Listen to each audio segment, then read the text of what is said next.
Hey everybody, it's Dr. Eric Balcavage. We're back for another edition of Thyroid Thursday. And today I'm talking about GLP-1. This is like the hottest craze in allopathic and even to some degree integrative medicine. Everybody's being prescribed these medications for blood sugar issues, for obesity issues, and we need to have a better understanding of what this is and what it should do and what's causing you to potentially have a GLP-1 deficiency, if you even have one.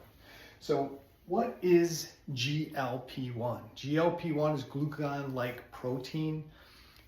It is made in your intestinal L cells and distal intestines and in the colon. Within minutes of you eating, you release this product GLP-1. GLP-1 then goes to your pancreas and tells the pancreas, hey, blood sugars, glucose is coming in, food's coming in. We need to release preformed insulin to help regulate that glucose so it doesn't rise too high in the bloodstream. And that GLP-1 causes the pancreas to reduce the amount of glucagon it usually releases. Now, what does glucagon do? Glucagon is a pancreatic hormone that's released that stimulates the liver to produce and release glucose. Now, why would the pancreas want to decrease the glucagon release? And the reason is, if you're eating food that's going to release glucose into the bloodstream, you don't need the liver releasing glucose on top of it, or the blood sugar would be too high. So what the pancreas does, once it gets the signal, tells the pancreas, release insulin, decrease the glucagon while the food's coming in so we don't have too high of glucose in circulation, okay? There's a small amount of GLP-1 also made up in the brainstem to help modulate the nervous system a bit. So what does GLP-1 do in the body? One, I already said it increases that insulin secretion. Two, decreases glucagon release from the pancreas. Three, it decreases or slows your gastric emptying. So you put food in and we want that food to kind of sit longer. That gives it time for acids and enzymes to break the food down better so you can extract more of the micronutrients from your food. Slowing down the gastric motility and the release of food through the GI tract also winds up suppressing your appetite because you're getting this sense of fullness. It's telling the brain, along with the GLP-1 in the brain, that, hey, I'm good, I've got enough food.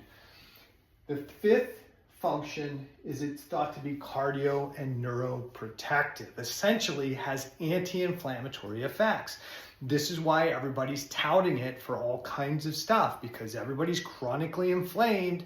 And so let's give GLP-1 and see how it does. The issue is, most of the time, we're not testing you to find out if you have a GLP-1 deficiency. Yes, there are lab tests that are available for GLP-1, but most people aren't being prescribed GLP-1 medications because they have a deficiency. Now, they might, but what's happening is somebody's saying you have type 2 diabetes, and insulin resistance, glucose resistance, however you want to say it. So we're going to give you this GLP-1 drug, and this is going to help get glucose out of the system. It's going to slow your gastric motility.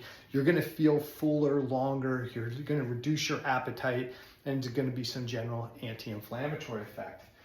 And so it can have an anti-inflammatory effect, but we really should find out, are you really deficient in GLP-1? And if you are deficient, why? Why are you deficient? Do you just not make it? Are you a person, do you have a genetic predisposition that you can't make sufficient levels? That's usually not the issue, especially if you've been gaining weight slowly over time.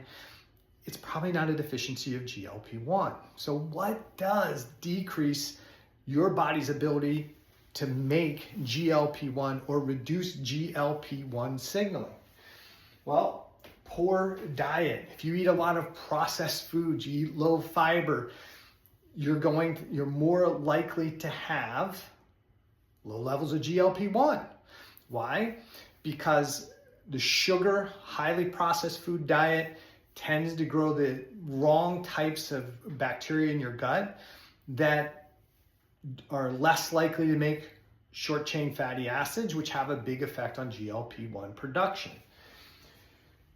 The poor diet can also lead to more inflammatory mechanisms in the gut, and more inflammation has a tendency to impact GLP-1 production.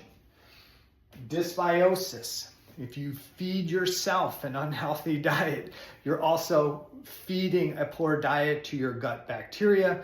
This allows some of the bacteria that really are beneficial in GLP-1 production to be decreased, and some of the more problematic or pro-inflammatory bacteria to overgrow. More inflammation, more damage to your tight junctions, more upregulation of the immune inflammatory system, and this creates this kind of downward spiral that results in glucose resistance and problems with pancreatic signaling, GLP-1 signaling, and yes, even thyroid physiology.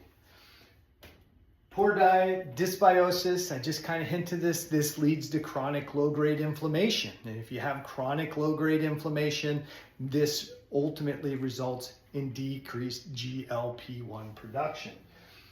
Number 4, a sedentary life. Believe it or not, if you're not physically active, if you're not exercising regularly, it can have an impact on your body's ability to produce GLP-1. And then lastly, excessive real or perceived stress on your physiology. And I talk about this all the time. If your brain and your body is perceiving an excessive level of stress, whether it's from lifestyle issues, disrupted sleep, poor relationships, poor mindset, poor breathing, right? A lot of different factors impacting your life, relationship stress, lots of different stressors. If the stress load that your physiology perceiving is more than it can manage, you shift out of homeostatic regulation and what we call allostatic regulation. We call this excessive stress load a cell danger response, where normal metabolism gets down-regulated, and what we do is we upregulate the fight or flight inflammatory response so we can defend ourselves, and this is what our cells do. If you have excessive real or perceived stress, that increases or activates the cell danger response. That activates more inflammation. What does that do? It decreases GLP-1 production, right? It also decreases T4 to T3 conversion, so it produces this inflammatory cascade, disrupts the gut flora, decreases T4 to T3 conversion.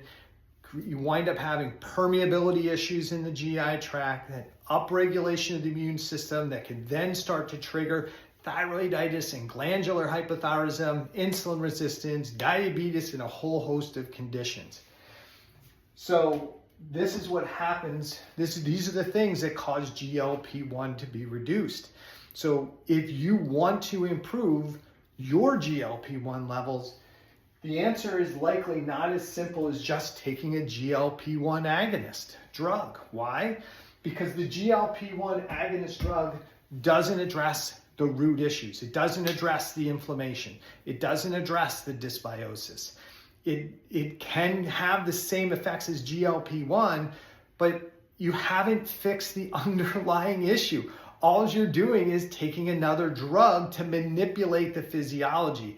At some point, the lack of dealing with the root cause is going to come home to roost and create a bigger issue for you. I've had lots of patients that have had long-term negative consequences from taking these medications. Yes, it's the sexiest drug on the market right now. The literature says that the prescription of these GLP-1 drugs is up 600% in the last 6 years. And everybody's promoting it. Allopathic physicians, integrative physicians, functional practitioners are all trying to prescribe this stuff because they like this part, the anti-inflammatory impact of it and the fact that it can create weight loss. My concern is that you're not addressing the real issue, and the minute you stop using that GLP-1 drug, what's going to happen if the same signs and symptoms are there that created a deficiency in GLP-1 to begin with? What happens once you stop taking it? I'm going to do a thyroid shorts episode this coming Thursday, that you can watch. And I'll dig into how thyroid, this all relates to thyroid physiology and the pros and cons of taking GLP-1s and how this all comes together. All right. So I'll see you on next Tuesday for the Thyroid Shorts episode on thyroid physiology and GLP-1.